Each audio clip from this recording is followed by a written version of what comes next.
Selamat pagi Bapak Ibu semuanya. Pertama kali saya ingin panjatkan puji syukur kepada Tuhan Yang Maha Esa atas berkat dan karunia yang diberikan kepada kita semuanya hari ini. Sehingga hari ini kita bisa semua berkumpul dan hari ini untuk merayakan wisuda anak-anak murid kita baik dari SMA 3, SMP 3 maupun SD 6. Juga kita ingin mengucapkan terima kasih sebesar-besarnya kepada orang tua atas selama ini kepercayaan yang diberikan kepada kita, sehingga kita bisa mendidik anak-anak kita hari ini. Nah, hari ini ada dua yang ingin saya pesankan kepada mereka, ya, khususnya untuk anak-anak murid kita yang SMA 3 yang akan melanjutkan studi mereka selanjutnya ke jenjang yang lebih tinggi. Ya, saya harapkan apa yang saya pesankan hari ini selalu diingat, karena itulah akan menjadi sebuah bekal, sebuah mutiara yang akan memberkati mereka. Nah, pesan pertama saya akan memulai dari sebuah cerita. Dulu ada seorang ayah, dia memiliki dua orang anak perempuan yang kembar, satu si sulung dan satu si bungsu. Nah, pas di usia mereka yang 17 tahun, papanya pun bingung mau memberikan hadiah untuk apa kepada mereka. Sampai suatu hari papanya pergi ke mall, dia melihat di satu tempat yang menjual sepatu yang mewah, dan tinggal cuma satu saja, sebuah sepatu yang mewah, yang mahal, yang begitu keren. Papanya berikan untuk si sulung. Ketika sang anak si sulung menerima hadiah dari papanya, dia membukanya itu, pertama kali muncul adalah perasaan iri hati. Muncul adalah bahwa ini papa pasti nggak adil ini, pasti nanti si adik, si bungsu pasti diberikan yang lebih bagus dari saya. Nah, tanpa ada rasa bersyukur, muncullah adalah ocehan, ya, perasaan tidak senang dan sebagainya, sehingga ketemu sama orang tuanya pun, sama papanya pun tidak mengucapkan terima kasih, ya, bahkan marah-marah dan sebagainya. Nah, semenjak dari sana, pengalaman itu, papanya tidak pernah memberikan dia lagi sepatu. Saya kutipkan sekali lagi, saya katakan, semenjak dari sana berkah, ya, untuk mendapatkan hadiah sepatu dari papanya sudah berhenti. Nah, sedangkan si bungsu, anaknya yang kedua, papanya usil.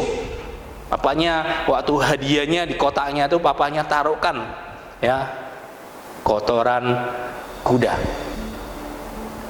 Banyak yang terkejut, kotoran kuda. Nah, namun ketika dibuka kotoran kuda, di kotaknya tuh yang berisi kotoran kuda, sang bungsu bukannya marah, bukannya menggerutu, malahan dia segera memeluk papanya, mencium pipi papanya dan mengucapkan terima kasih dan bersyukur kepada papanya. Papa, kok papa tahu sih kok saya ingin hadiahnya untuk usia yang 17 tahun ini adalah kuda poni.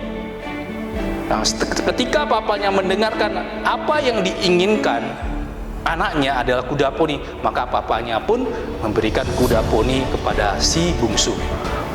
Nah, apa yang bisa kita petik dari cerita yang pertama ini?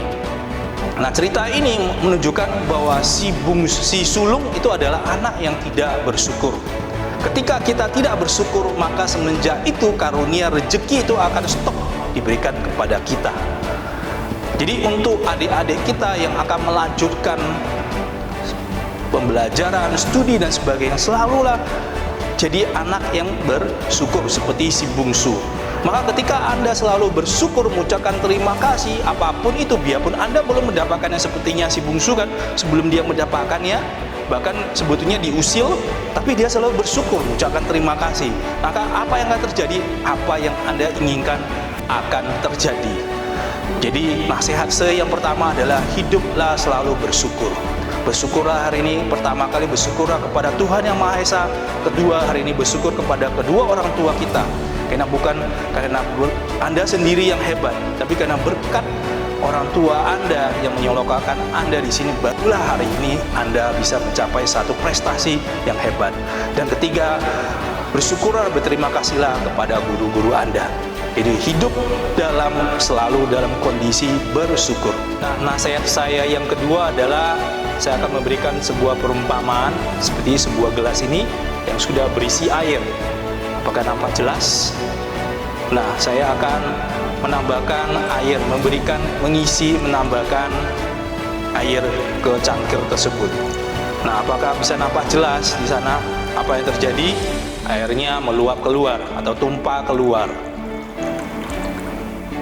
Nah, apa yang bisa kita pelajarin dari perumpamaan tadi? Kalau kita penuh dengan kesombongan, kita merasa kita udah pintar, kita misalnya udah merasa udah tahu semuanya, maka suatu hari kita melanjutkan perkuliahan lagi di luar negeri, apapun yang diberikan dosen kepada kita itu akan keluar semua. Maka sebetulnya itu adalah berakhirnya dari sebuah pembelajaran. Nah, seharusnya yang harus kita lakukan adalah empty your cup, artinya kosongkanlah cangkir Anda, sehingga apapun yang Anda berikan kepada Anda itu akan diterima. Sama halnya juga dalam hati kita, kita tidak boleh merasa diri kita udah pintar sekali, congkak, sombong. Nah, sama juga kita udah penuh, maka suatu hari Tuhan akan memberikan berkahnya kepada kita pun tidak akan bisa kita terima, karena semuanya akan meluap keluar. Jadi jadilah untuk murid-murid kita yang akan melanjutkan pembelajaran mereka, saran atau nasihat dari jadilah orang yang humble, orang yang rendah hati, sehingga kemanapun Anda pergi, Anda akan ketemu orang-orang yang baik, dengan bahasa Hokkien puijin, ya, dan Anda akan berhasil sukses dan jadi orang yang berguna bagi nusa dan bangsa. Nah, kalau kita empty your cup, maka kita akan menjadi lifelong learner, pembelajar sejati. Seperti kata Konfusius, "Ho dao lao, xie dao lao", artinya hidup sampai tua, belajar sampai tua. Itulah selalu harus kita ingat dalam hati kita. Jadi jangan berarti bahwa kita udah selesai SMA 3, bahwa pembelajaran udah selesai. Kita udah tamat S1, bahwa pembelajaran udah selesai. Salah. Sampai sekarang hari ini, biarpun saya udah tamat S2, saya terus melanjutkan S3, biarpun saya udah tamat, biarpun S3 pun tetap saya belajar. Ilmu motivasi, seminar, buku-buku saya tetap belajar. Nah, itulah yang harus kita pegang teguh, menjadi orang sukses, harus menjadi seorang pembelajar sejati. Nah, jadi kembali lagi ke pesan yang pertama. Biasanya rasa bersyukur kita, biasanya kita lakukan, biasanya melalui ucapan kita mengucapkan terima kasih. Di mana rasa bersyukur itu kalau bisa kita lakukan dalam tindakan. Nah, biasanya kata terima kasih itu pertama kata terima. Terima artinya kita harus menerima, ya, menerima ketika berkah yang diberikan kepada Tuhan yang Maha Esa kepada kita harus menerimanya dengan lapang dada. Kita harus empty our cup, kita harus mengkosongkan cangkir kita. Itu yang pertama. Yang kedua yang harus kita ingat dari bentuk dari gratitude, bentuk dari bersyukur itu kita harus kasih. Karena bentuk itu katanya ada terima dan kasih. Kasih itu artinya memberi. Nah, hari ini saya akan membagikan sebuah kisah nyata saya. Ketika saya kuliah di Amerika, saya punya seorang teman, nilainya straight A, artinya nilainya semuanya A semua. Seharusnya grade point average dia adalah 4,0.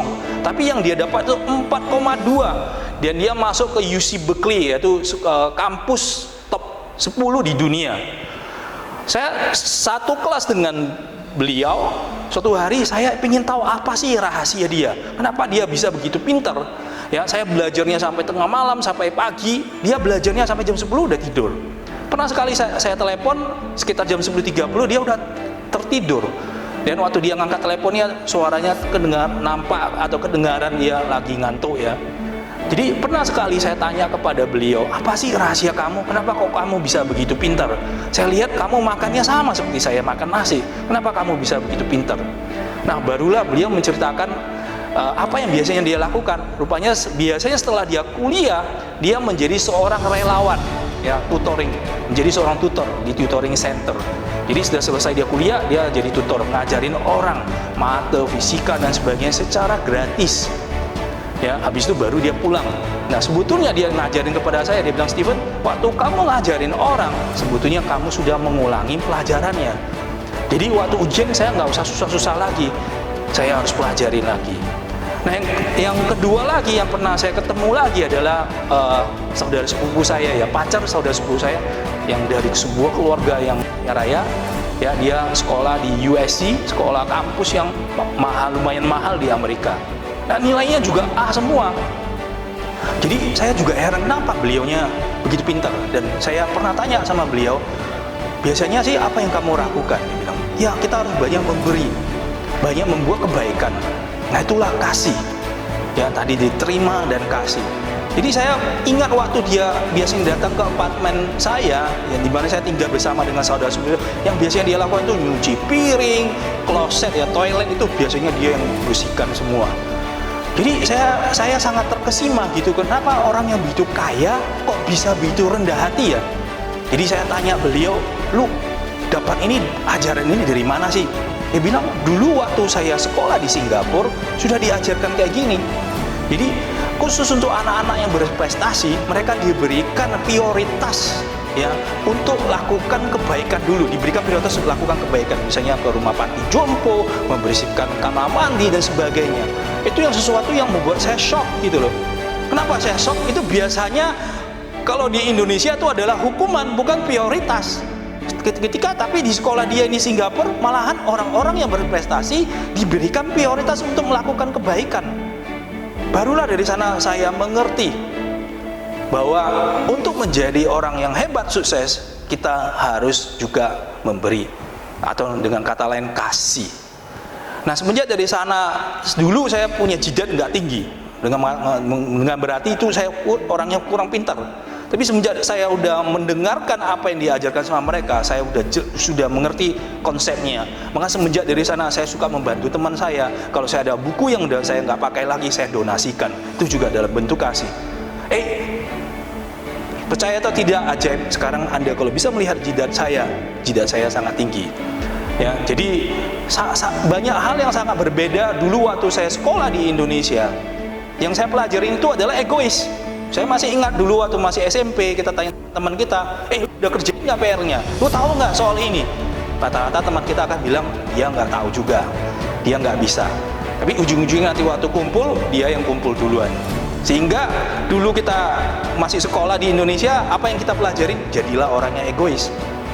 Nah, saya ada banyak hal yang sangat bermanfaat, inilah yang saya berikan kepada anak-anak murid, juga kepada orang tua. Ini juga akan membantu hidup Anda juga. Jadi semoga dua cerita tadi, yang pertama tentang seorang ayah yang mempunyai 2 orang anak, dan cerita tentang sebuah cangkir yang sudah penuh, saya harap murid-murid selalu mengingatnya. Nah, akhir dari sini saya memohon minta maaf kalau selama ini maupun guru-guru atau sekolah Carnegie ya dalam kita mendidik masih kurang, kita akan berusaha yang lebih baik. Ya, saya juga tetap menerima input masukan dari orang tua, dan saya harapkan kepada murid-murid kita yang telah melanjutkan perjalanan mereka misalnya ke luar negeri, saya selalu mengatakan ini pintu sekolah kita Carnegie ini selalu terbuka. Jadi suatu hari saya mengharapkan Anda bisa kembali lagi memberikan kasih, memberikan motivasi kepada adik-adik murid yang lain.